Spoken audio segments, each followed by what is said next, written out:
Sebanyak 29 peserta bertarung di Grand Final pemilihan Duta Mahasiswa Kampus Islami Universitas Muslim Indonesia, UMI, tahun 2025. Grand Final berlangsung di lantai 9 Menara UMI Jalan Urip Sumoharjo, Kota Makassar, Senin, 28 April 2025. Para peserta pemilihan Duta Mahasiswa Kampus Islami UMI berasal dari perwakilan masing-masing fakultas.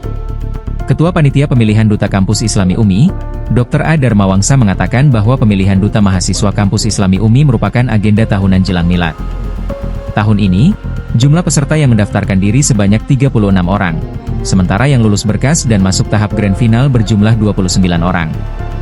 Rektor UMI, Profesor Hambali Talib menyambut baik agenda pemilihan Duta Mahasiswa Kampus Islami UMI. Menurutnya, pemilihan ini akan menjadi ruang mahasiswa UMI untuk berkreasi dan mengembangkan bakatnya. Guru Besar Fakultas Hukum UMI ini memuji luaran dari Duta Kampus Islami yang berhasil mengharumkan nama baik alma mater. Sementara itu, Ketua Dewan Juri yang juga Wakil Rektor 4 UMI, Dr. Isya Samad menjelaskan bahwa ada beberapa kriteria penilaian Duta Kampus Islami UMI. Seperti karya tulis, keterampilan atau bakat, prestasi, kemampuan bahasa asing, hingga wawancara keislaman.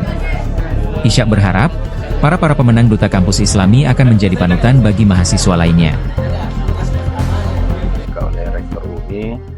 Seleksi penerimaan Duta Mahasiswa Kampus Islami tahun 2025.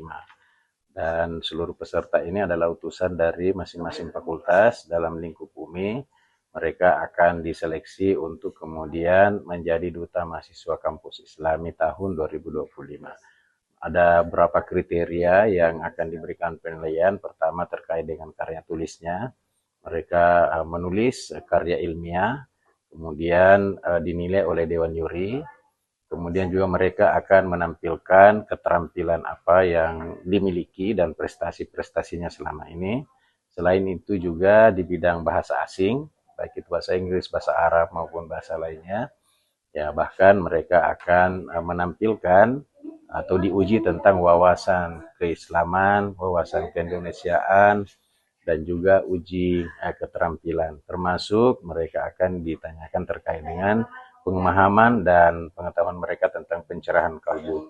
Ya, harapannya mereka nanti akan menjadi duta-duta mahasiswa kampus Islami di lingkup Universitas Muslim Indonesia dan di tengah-tengah masyarakat, karena UMI ini adalah lembaga pendidikan dan dakwah. Kegiatan pemilihan duta mahasiswa ini merupakan kegiatan tahunan oleh UPT, pengembangan karakter dan dakwah, bersinergi dengan pembinaan kemahasiswaan dalam rangka mewujudkan atau mempersiapkan mahasiswa yang berprestasi, baik di bidang akademik maupun terutama dalam hal dakwah dan kampus Islam. Download Tribun X sekarang, menghadirkan lokal menjadi Indonesia.